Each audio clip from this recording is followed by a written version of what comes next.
welcome to the 452nd Air Mobility Wing combined drill for September UTA. Normally this weekend is the weekend where we all get together for a lot of fun base activities as a wing.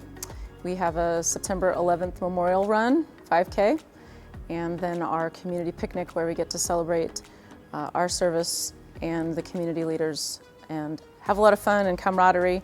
Unfortunately, these are not those times. So we're doing our first ever commander's call virtually, and when the PA team and I sat down and tried to figure out what our virtual commander's call was going to look like, we were aiming for a sense of nostalgia as we opened up the clip. I hope that you all felt nostalgic. Unfortunately, I felt sad. I miss you guys. I miss seeing smiling faces, and I miss my wing. And 2020 has certainly been a year of challenges, both personally and professionally, and I'd like to talk about some of that here today. Above all, I just want to emphasize that you guys have stepped up. You've answered those challenges with the utmost professionalism and motivation, and I can't thank you enough. We started this year of unprecedented challenges back in January when we all received 14 hours of notification and were ordered to accept the 200 repatriates from Wuhan, China.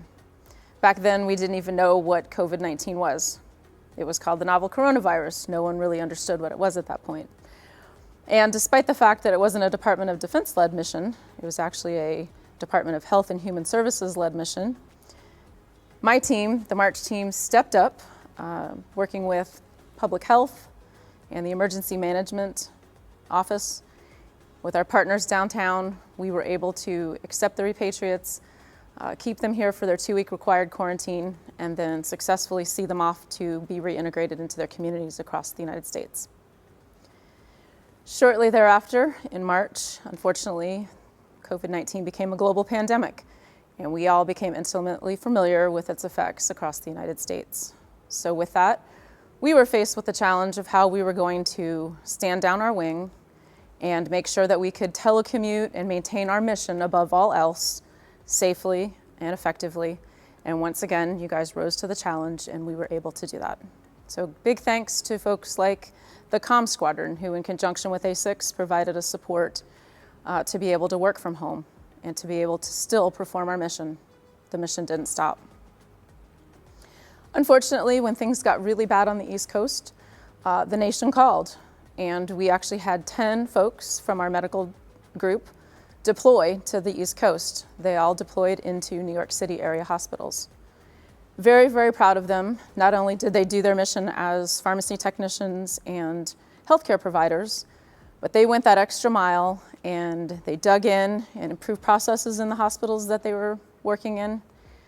They left their hospitals that they were working in a little bit better place than when they first arrived. And then when the nation needed our help on the West Coast, we were tasked to be a base support installation. So March Air Reserve Base, while we didn't deploy folks into the hospitals in Southern California, we stood ready to help those deployers that were embedded in the Southern California hospitals. And then in June, we had the Unit Effectiveness Inspection, so UEI. I just want to take a minute to thank everyone who had anything to do with that inspection. Thank you for making us effective. We did a really great job, despite the fact that for the first time ever, we had to accomplish that inspection virtually. Special thanks to my IG team, but really everyone in the 452nd Air Mobility Wing as a team, we made that happen. And all the while, we were making the mission happen, we were supporting our alert lines, and we were maintaining our mission readiness. As summer's drawn to a close, we now have wildfires raging all throughout California. Last briefing I took, there were over 700 burning in California. And our fire department, while they've had to endure some non-standard living conditions, again, always making sure that we're mission ready and that the mission continues, they also stepped up and supplied a team to Northern California to go up there and help them contain the fires in Northern California. And so as we close out 2020, we're a bit uncertain about what lies ahead. But what we do know is that the mission continues. We still need to support our alert lines 24/7, 365. We need to start focusing on preparation for RCP next summer.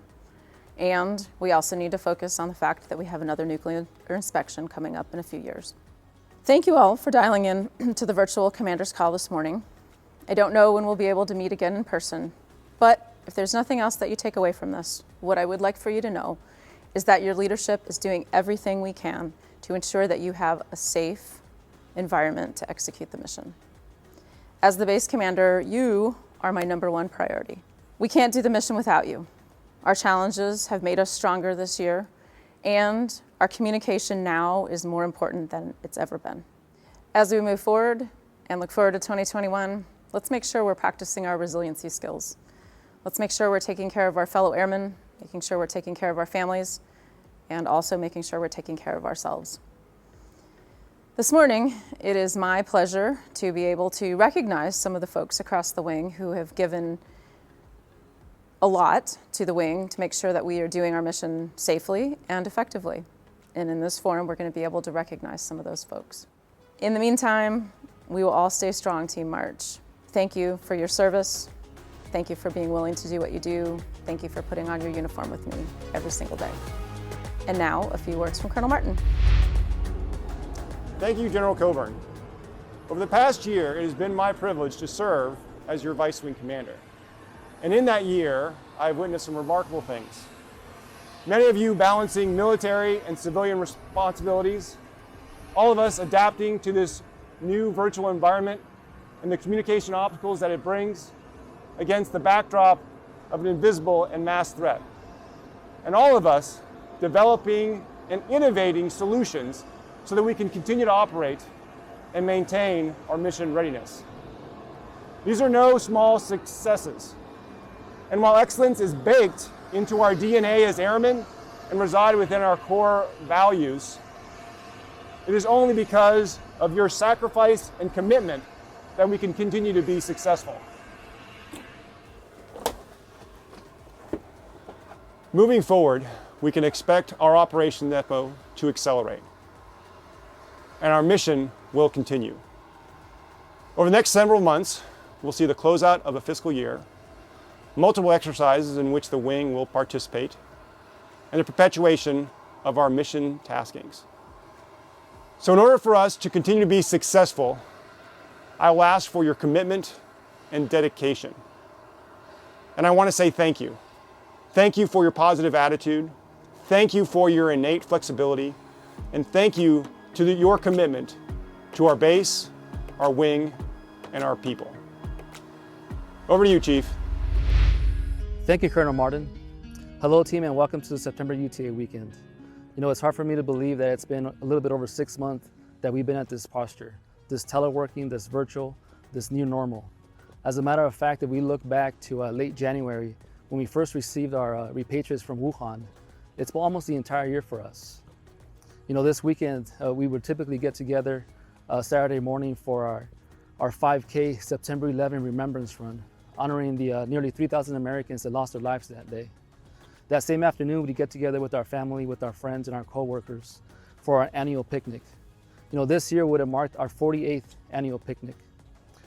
Unfortunately, and for obvious reasons, those events will not take place this weekend. You know, throughout the many challenges that we have endured, you have remained patient, you have remained flexible, and you have remained resilient. You know, through that same resiliency, we have been able to accomplish our mission. With the leadership of General Coburn, the leadership of Colonel Martin, we have been able to continue to train and deploy citizen airmen in support of global mobility operations. When it's all said and done, our mission continues. You know, bringing to light, bringing to bear your experience, your skill, and your foresight in mitigating these factors. Just like our 10 personnel from the 752nd Medical Squadron, who were mobilized within 3 days and deployed to New York in support of COVID operations during the height of the pandemic. You know, just think about our operations group, our maintenance group, who continue to launch missions every single day. Our mission support group, our medical group, and our wing staff agencies who are behind the scenes supporting you and the rest of the members in this organization. You know, it's just amazing to see those accomplishments. Not to mention the same personnel being involved with COVID operations, like the Crisis Action Team, our Recovery Working Group, our Emergency Management Working Group, And the list goes on and on and on. You know, as I wrap it up, I'm reminded of an article that talks about resiliency. It says that resiliency is not as simple as a do-it-yourself project. It takes a team. And I'm sure that you and your family have experienced many emotions throughout this period. It could be fear, it could be anxiety, it could be confusion, just frustration. You know, here recently we had to deal with our kids going back to school. We didn't know what that looked like. Was it gonna be in person? Was it gonna be virtual? You know, were we gonna be able to stay home and take care of our kids and telework? You know, was daycare gonna be open? Do we send our 2-year-old daughter to daycare? What does that look like? You know, it's just amazing to understand the different levels of emotions that you've been dealing with. You know, I just want to remind you that we have a community of services, a community of resources available here at Military Reserve Base and throughout DoD. So as you continue to balance your civilian career, your military requirements, your individual wellness, your family commitments, please stay connected. You know, before I hand it off to Chaplain Nelson, I just want to say thank you, thank you, thank you. Thank you for everything that you do to support this country. Please be safe, stay strong, and rock steady. Thank you. Thank you, Chief Ortiz. Good morning, March family. So glad to be with you today, connecting. And we recognize you're working hard and doing the mission and sacrificing so much to serve so many others. And I just want to let you know that we are here for you. You are our mission as a chapel team, and we love you, and we are thankful for the opportunity to stand with you. Today, I'm not just speaking on behalf of the chapel team, but I'm sort of representing all of the helping agencies. And I don't know if you know this, but there are many people who are part of the March team who exist purely to serve you and take care of you and support you any way that we can.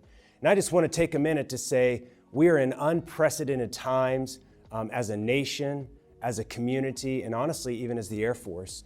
And in these unprecedented times, often you might find yourself going through stress or adversity or challenges or difficulty.